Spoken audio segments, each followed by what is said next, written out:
Welcome to Third Alarm. I'm Norm Spafford, and I'll be your host as we take a look at the inner workings of the fire service.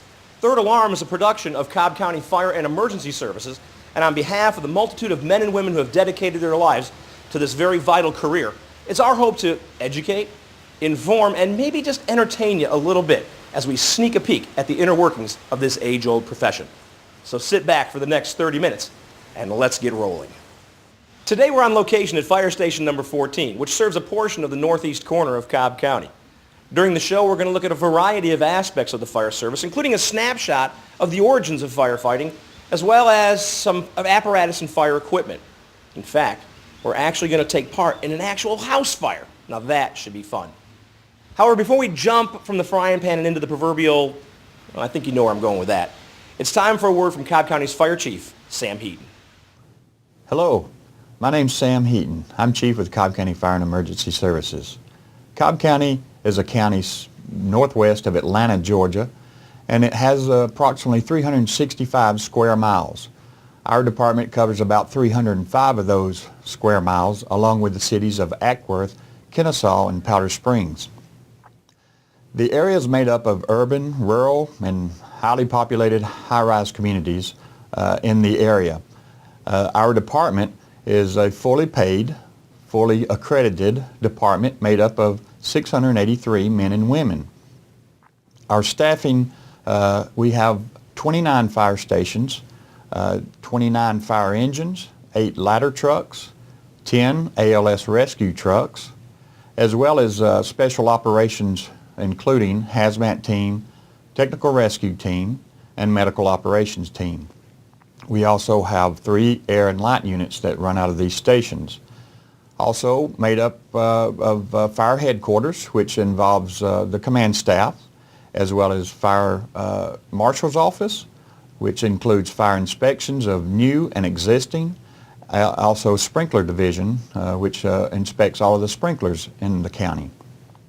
We also have the education division, which works out of fire headquarters, and they are responsible for teaching fire life safety education to students and the public, and they work year-round out of fire headquarters. Also have a fire investigations unit that works out of fire headquarters that inspects or reviews all of our fires in the county. In 1971, the Board of Commissioners decided to consolidate the district fire departments in the county to make one department.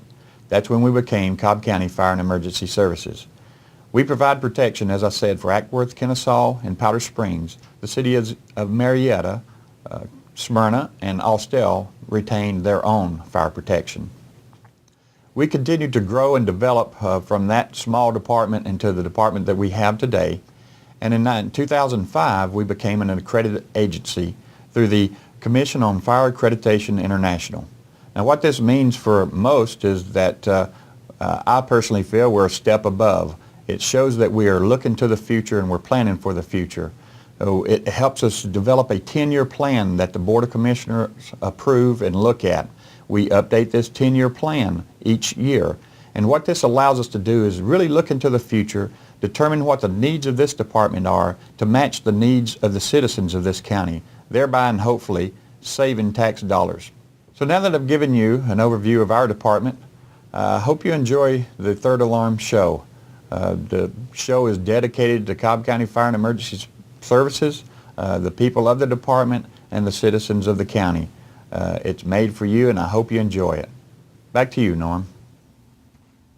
Thanks, Chief. And we'll look for more timely tips and what the future may hold for the fire services in future episodes of Third Alarm.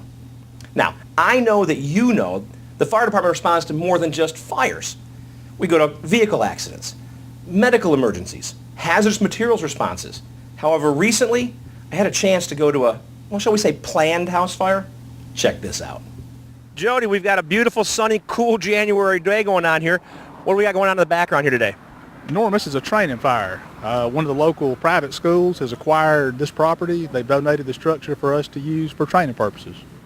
Now, you've been doing this for a couple of days. Who do we have here today exactly on this particular training fire? We've got, we're training some recruits that are due to come out in February. We've got the heavy rescue squad up here assisting today. We've got Engine 1. We've got Engine 26, and we've got various volunteers from throughout the department.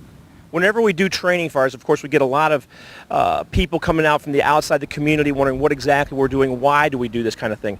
Tell us a little bit about the benefits of a training fire to our community and to the firefighters in particular. We've had these particular recruits in training since July of this year. They have gone through all aspects of fire training, utilizing our tower, utilizing facilities in Gwinnett County, utilizing facilities at Lockheed.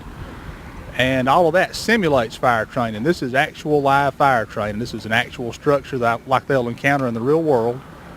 And this is the exact conditions that they'll see. What we're doing is replicating a house fire. We're going in, we're setting the structure on fire, and the recruits are going in and they are putting to use the skills that we've taught them in live fire conditions. Now, you talked about the skills that they were taught. Obviously, lighting the building on fire, putting it out with some water is one of the things they do, but there's other aspects of training that we use the building for also. What types of things do we do other than just lighting the fire and putting it out? Sometimes on live fire training, we may do search and rescue training, which is looking for trapped victims inside of a structure. Sometimes we do ventilation type training, which we did earlier this week with Lieutenant Stone. Sometimes we use them for video purposes. We've used some of these structures up here for making training videos. Now, we talked about earlier that we do have a burn building where we can go ahead and do some of this stuff simulated.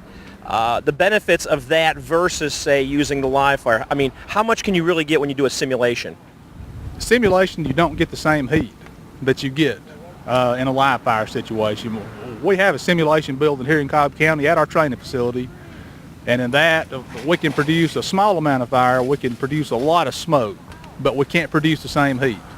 The kind of heat that we're producing in here is just, it's just like the real thing. When you have a building this size, how many different exercises are you able to do before it gets to the point where you just got to flat let it go and burn down? Today, we actually got 16 rotations out of this structure. We had 7 groups of 3, and each team got to go in at least twice. Some of the teams got to go in 3 times. So every student on the fire ground today got at least 2 rotations inside the structure. Very valuable training. Now, in the future, what is it looking like as far as, it's been a while since we've done some live fires in the county, and is the future looking like we're going to be able to do more of these as the year goes on? That's hard to say. I hope we'll be able to. We have to deal with EPD regulations. We have to deal with NFPA regulations. We have to deal with legal liability issues here within the county. So there's a tremendous amount of preparation work that goes into preparing these structures to burn. Now, specifically, when do these recruits come out of training and hit the fire stations out in the field? These actually graduate on February the 19th. At that point, they'll all receive station assignments, and they'll all be out in the field. Excellent. Jody, thank you for your time. We appreciate it. Thank you. Wow, that was exciting. And since we shot that, those particular recruits are now out in the field serving you.